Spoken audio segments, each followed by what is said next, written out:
Commander Sarah Chen stared at the holographic display in front of her, carefully checking the safety protocols for the 15th time. The massive Earth Defense Force station hummed quietly around her as she worked. Her methodical approach was exactly why other species called humans cowards. She didn't care. "Commander, the Craxton delegation is here," Lieutenant Park announced from the doorway. "They're not happy about wading through our security procedures." Sarah nodded without looking up. The Craxton were one of the most powerful warrior races in the galaxy. They were also, in her opinion, one of the most foolish. Like many alien species, they saw humanity's careful nature as weakness. "They can wait 5 more minutes while I finish the safety checks," she replied calmly. Better angry than dead. The Craxton ambassador burst into the room before Lieutenant Park could respond. His red scales bristled with anger, and his massive frame barely fit through the doorway. Behind him, 2 equally large Craxton warriors snorted in disgust at the numerous warning signs and emergency equipment that lined the walls.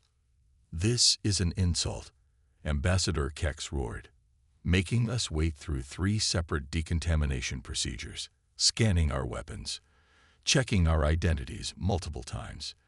Do you think we are children?" Sarah finally looked up from her display. "No, Ambassador. We think you are visitors to a human station, and we value everyone's safety, including yours." The ambassador's scales darkened with rage. "Safety? Bah! Humans and their endless safety protocols. This is why your species will never be respected. The galaxy needs warriors, not cautious weaklings who hide behind procedures and backup plans." Sarah had heard this speech before, or versions of it, from dozens of species. Humans were the cowards of the galaxy because they wore safety gear when working in space, because they insisted on multiple redundant systems in their ships, because they would rather retreat and regroup than die in a glorious last stand. "Perhaps," she replied diplomatically, "but our cautious ways have kept us alive so far." "Alive but not respected," one of the warrior escorts growled. "When was the last time humans fought in a proper battle? You run from every fight." Sarah pulled up another display, showing the latest reports from the outer sectors. "We prefer to avoid unnecessary fights, yes. But tell me, Ambassador, have you seen these readings from the Cetus arm?" The Craxton gathered around the display, their earlier anger temporarily forgotten as they studied the data. Strange energy signatures were appearing at the edge of charted space. 3 uninhabited systems had gone dark in the past month. "Some natural phenomenon," Ambassador Kex dismissed. "Or perhaps raiders. Nothing that requires your endless analysis and preparation." "Maybe," Sarah agreed. "But we've noticed patterns in the energy readings. Whatever it is, it's moving with purpose. And it's headed toward populated systems." The ambassador laughed. "And let me guess, humans want to study it more. Set up warning systems. Create evacuation plans." His tone made it clear what he thought of such measures. "Yes," Sarah said simply, "because that's what humans do. We prepare. We plan. We take precautions. You call it cowardice. We call it responsibility." "Responsibility?" The ambassador sneered. "When the time comes for real action, for glorious battle, where will your precious procedures be then?" Sarah looked at the readings again, at the pattern only humans seemed worried about. Something was coming. Something that didn't care about glory or honor or warrior pride. "When that time comes, Ambassador," she said quietly, "we'll be ready. Because that's what cowards do. We prepare for the worst while hoping for the best." The Craxton left soon after, still grumbling about human weakness. Sarah returned to her safety checks, adding a few more contingencies to already extensive plans. Let them call humans cowards. She had a feeling the galaxy would need their cowardly preparation very soon. Something was coming from the dark between the stars, and Sarah Chen intended to be ready for it, no matter how many times she had to check those safety protocols. 3 weeks after the Craxton delegation's visit, Sarah Chen's warnings proved correct.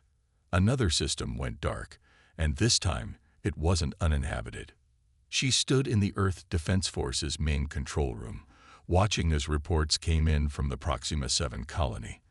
The room was filled with the quiet beeping of monitoring equipment and the soft voices of human operators following emergency protocols. "Show me the evacuation numbers," she ordered. Lieutenant Park pulled up the data. 98% of colonists made it out, Commander. Our early warning system gave them 6 hours to evacuate. If we hadn't installed those long-range sensors. He didn't need to finish. Without the sensors that other species had mocked as paranoid, thousands would have died. Instead, the colony's population of 15,000 was safe, even if their homes were now gone. "The Warrior Council is meeting," another officer reported. "They're calling it an act of war." Sarah watched the sensor readings from the destroyed system. The energy patterns matched their previous observations perfectly. Whatever this force was, it wasn't interested in war. It was interested in consumption. Her console beeped with an incoming transmission. The massive form of Supreme War Chief Grax of the Tartan Empire filled the screen. Behind him, Sarah could see other alien leaders gathering. "Commander Chen," Grax rumbled, "your predictions about the threat were accurate." It clearly pained him to admit this. "The Warrior Council has decided to take action. We will gather our fleets and crush this enemy in glorious battle." Sarah felt her heart sink. This was exactly what she had feared. "Supreme War Chief, our analysis suggests direct confrontation would be." "We are not interested in human analysis," another alien leader shouted from off-screen. "The time for your endless studying is over. Now is the time for action." Sarah tried again. "The energy readings suggest this entity feeds on power sources. The large fleet gathering in one place might be exactly what it wants." "Enough," Grax interrupted. "We did not contact you for advice. We contact you because honor demands we inform all species of our glorious battle plans. The combined fleets of 20 warrior races will meet this enemy in 3 days." The transmission cut off before Sarah could respond. She immediately turned to her staff. "Start running simulations. I want predictions for every possible outcome of this battle. And contact all human colonies in that sector. Tell them to begin preparation for Emergency Protocol Delta." "They're going to get themselves killed, aren't they?" Lieutenant Park asked quietly. Sarah nodded. "Probably. But we can't stop them.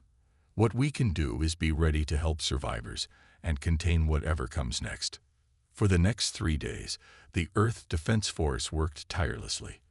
While other races prepared for battle, humans prepared for evacuation routes, emergency responses, and containment strategies. They placed more sensors, stockpiled supplies, and ran endless simulations. On the 4th day, the combined alien fleet met the mysterious force in battle. Sarah and her team watched through their monitoring systems as 8,000 ships faced the darkness between stars. The battle lasted less than an hour. The enemy wasn't a fleet or an army. It was a vast swarm of machines that fed on energy, and the alien fleet had just served itself up as a perfect feast. Their powerful weapons and mighty shields only made them more attractive targets. As the survivors fled in panic, Sarah was already implementing the next phase of human preparations. They had known this might happen. They had planned for it. Let the galaxy mock human caution. Those plans were about to become very valuable indeed. The command center was silent as Sarah Chen reviewed the battle footage for the 10th time. The massive swarm of machines filled the screen, their metallic bodies glinting like stars as they consumed ship after ship. Out of 8,000 vessels in the combined alien fleet, only 1,200 had escaped. "Play it again," she ordered. "Focus on Sector 7. Lieutenant Park adjusted the display. "Commander, we've been watching this for hours. What are we looking for?" "Patterns," Sarah replied, her eyes fixed on the screen. "These machines aren't random. They're organized. See how they move." She pointed to a section of the swarm. "They're not just attacking. They're harvesting." The doors slid open, and Ambassador Keck stormed in. The once proud Craxton looked different now. His scales were dull, and his posture showed defeat. Behind him came representatives from 5 other warrior races, all showing similar signs of shock and trauma. "Commander Chen," Keck spoke, his voice lacking its usual arrogance. "The Warrior Council requests human assistance." Sarah noted his use of requests instead of demands. The battle had changed more than just numbers. "Of course," she replied. "We've already prepared aid stations for survivors. Our medical ships air." "No," interrupted a Tartan general. "We need more than medical aid. We need—" He seemed to choke on the words. "We need your plans, your analysis, your caution." Sarah nodded, hiding her satisfaction. "Show them," she ordered her staff. The room's holographic display came to life, showing a complex web of information. Battle data, energy readings, movement patterns, and prediction models filled the air around them. "We've been studying these machines since they first appeared," Sarah explained. "They're not invaders in the traditional sense. They're more like locusts. They consume energy, any energy. The stronger the source, the more they're attracted to it. Which is why they attacked our strongest ships first," the Tartan general realized. "Exactly. Your powerful weapons and shields were like beacons to them. Every shot you fired, every shield you raised, just made you more attractive as targets." The alien leaders watched in silence as Sarah's team displayed more analysis. The humans had mapped the swarm's movement patterns, predicted their likely targets, and prepared response scenarios for dozens of possible situations. "All this time," Ambassador Keck said quietly, "while we were mocking your caution, you were the only ones truly preparing for this fight." "Not preparing for a fight," Sarah corrected him. "Preparing for survival. There's a difference." She brought up a new display, showing a complex network of evacuation routes, supply lines, and defensive positions.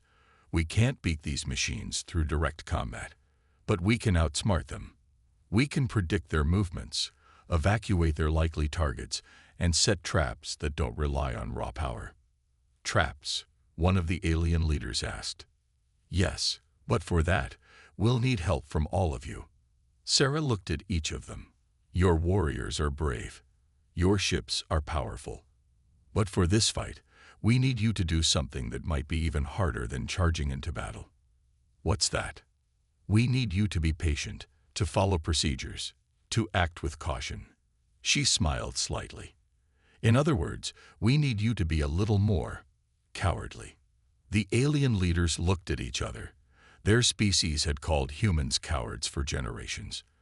But now, standing in this room full of careful plans and life-saving preparations, that word was starting to sound less like an insult and more like praise. "Teach us," Ambassador Keck said simply. And so, in the darkest hour of the galaxy's history, the warrior races began to learn the value of cowardice. "No, no, no." Sarah Chen's voice echoed through the training hall. "Your ships are still using too much power. Remember what we discussed. Minimal energy signatures only." The simulation screen showed dozens of alien ships attempting to follow the new human protocols. Most were failing.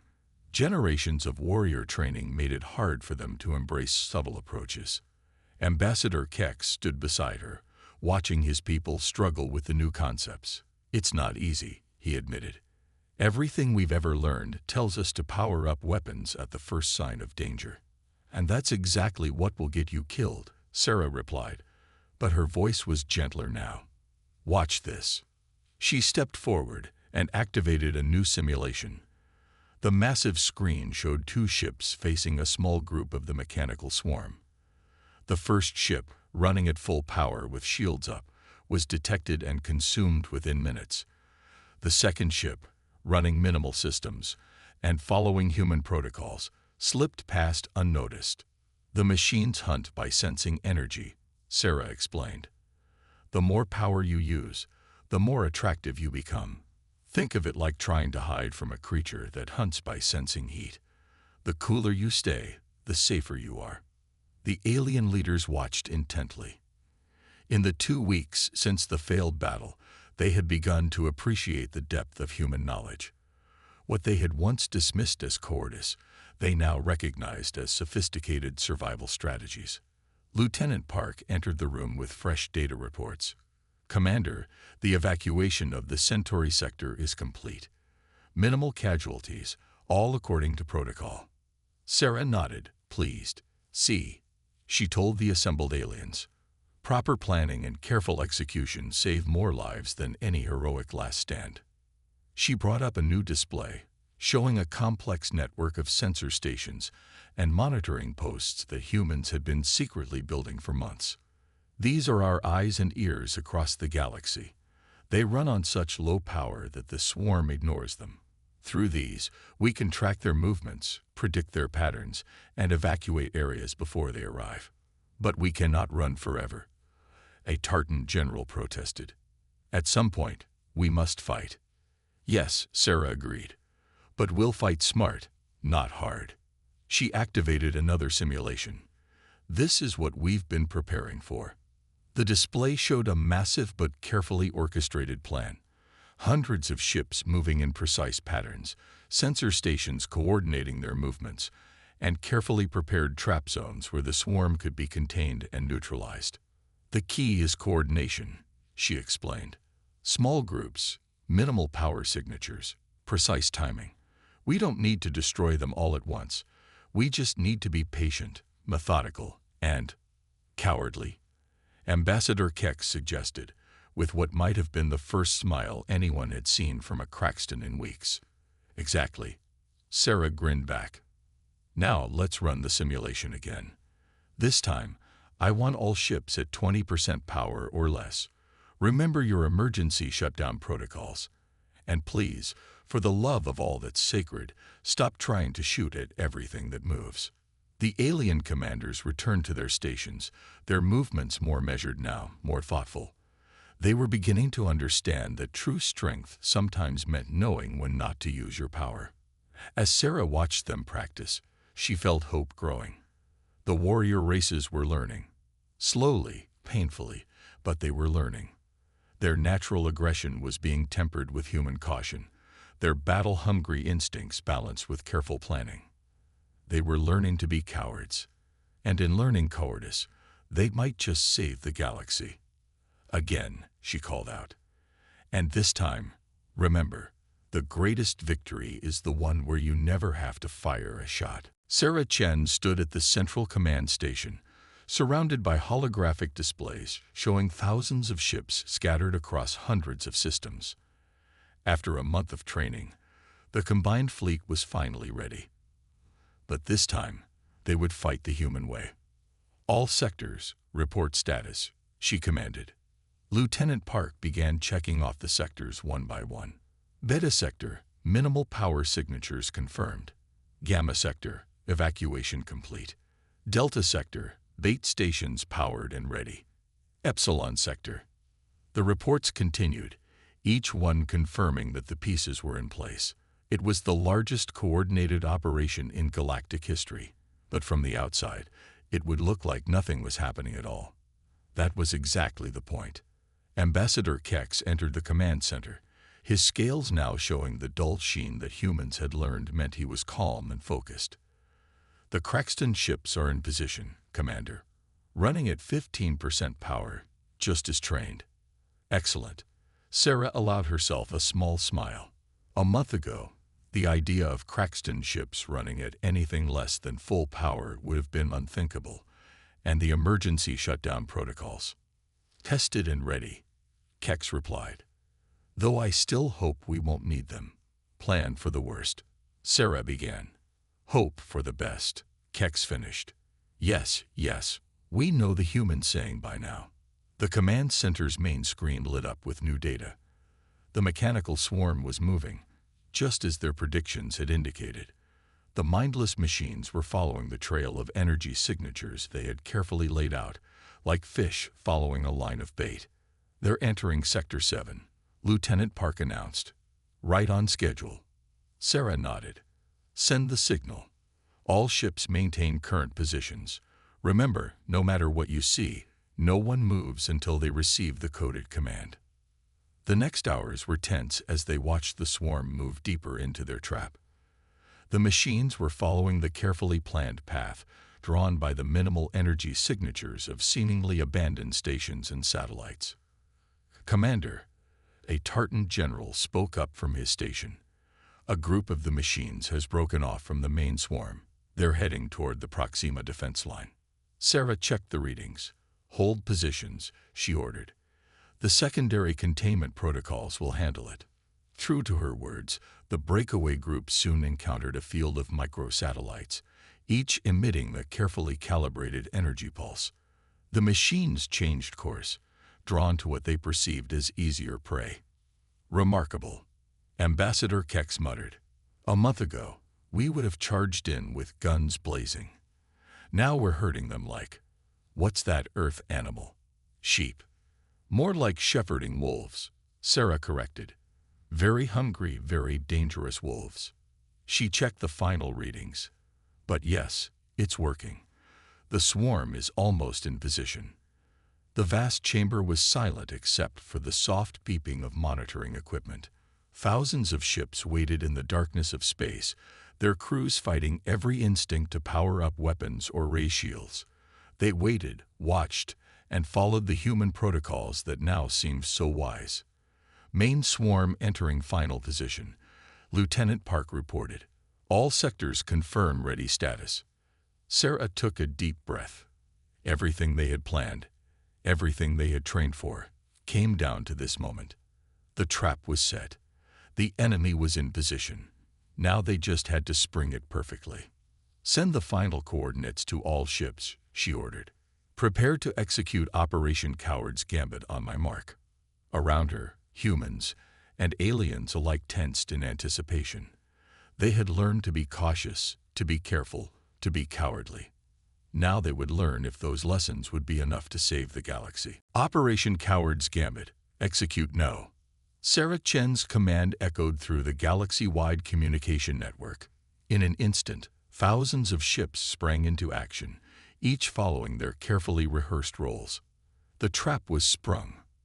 The mechanical swarm, drawn into position by trails of carefully placed energy signatures, suddenly found itself surrounded. But not by warships with blazing weapons. Instead, they were caught in a web of technology the humans had spent months preparing. "First wave, activate containment fields," Sarah ordered. Across the designated sector, hundreds of hidden satellites powered up simultaneously. They created a massive energy barrier, not to keep the machines in, but to give them something they couldn't resist attacking. "They're taking the bait," Lieutenant Park reported. 90% of the swarm is attacking the containment fields." Sarah nodded. This was the crucial moment. "Second wave, initiate shutdown sequence." As the machines focused on consuming the energy from the containment fields, hundreds of ships previously running on minimal power went completely dark. In space, power shutdowns would normally be a death sentence. But the humans had planned for this too. "Backup life support systems holding," Ambassador Kex reported from his station. "All crews safe on internal reserves, just as we practiced." The swarm, fixated on the easy energy of the containment fields, didn't notice the ships going dark around them.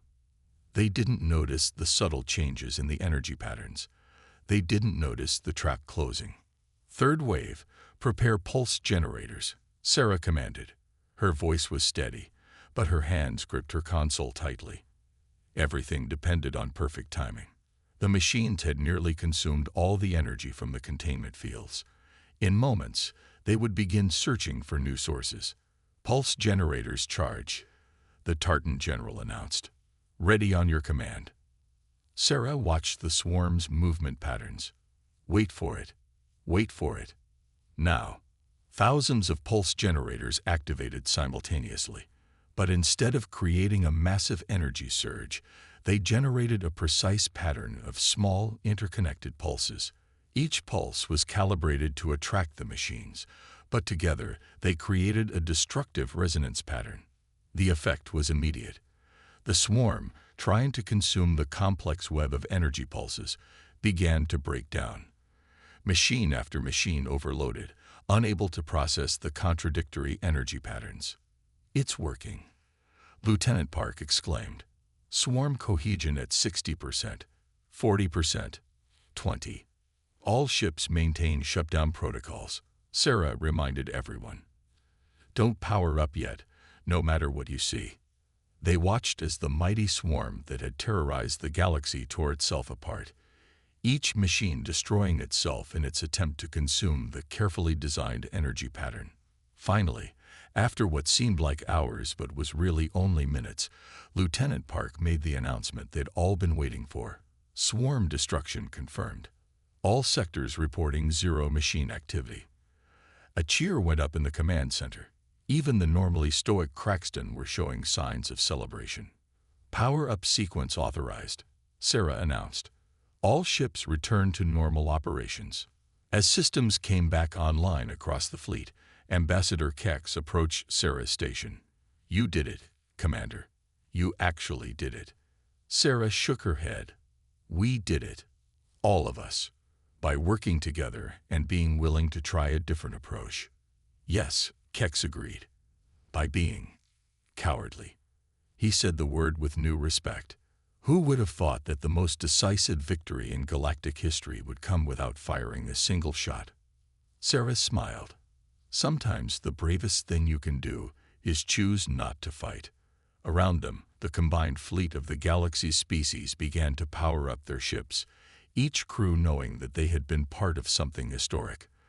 They had learned that true courage sometimes meant being cautious, that real strength could mean choosing restraint.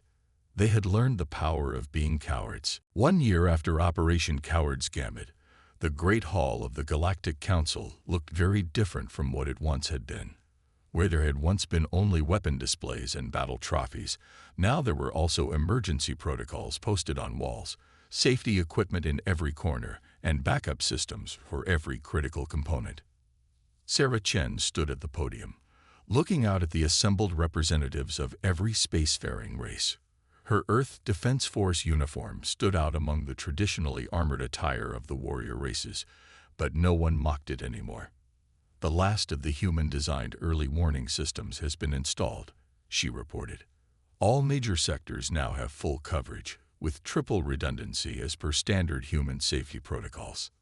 Ambassador Kex, now serving as the head of the newly formed Galactic Safety Council, nodded in approval.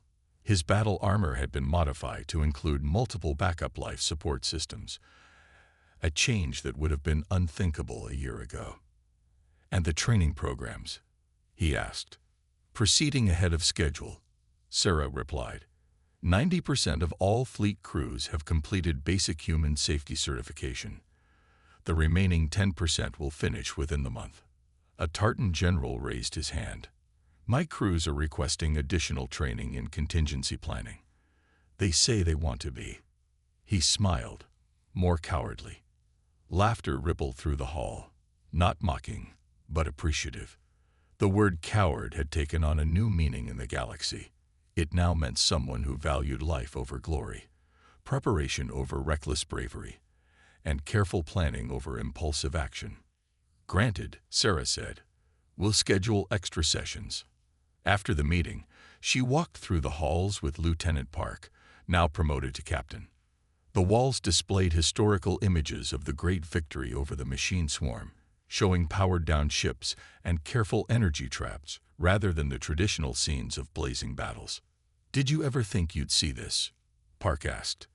"The warrior races installing backup generators and running emergency drills."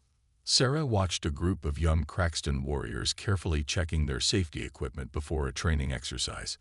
"Times change," she said. "Sometimes it takes a crisis to show us a better way."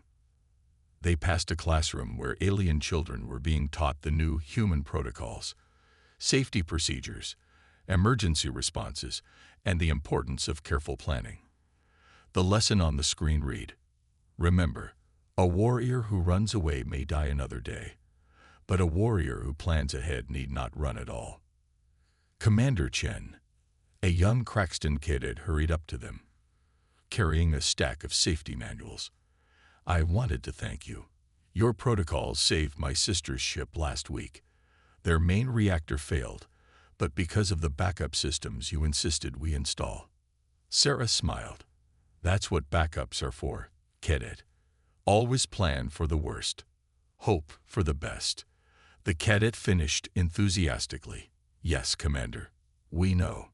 Later, in her office, Sarah reviewed the latest reports. Ship accidents were down 90% across all species.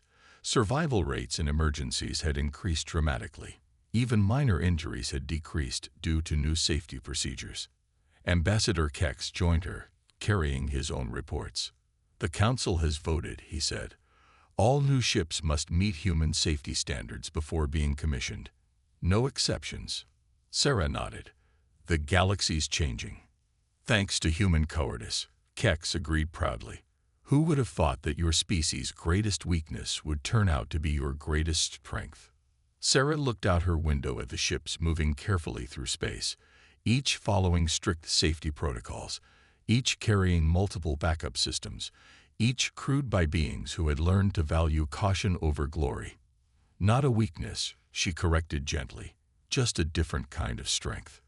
And across the galaxy, a new era had begun, the age of the cautious, the careful, and the proud cowards who had saved them all.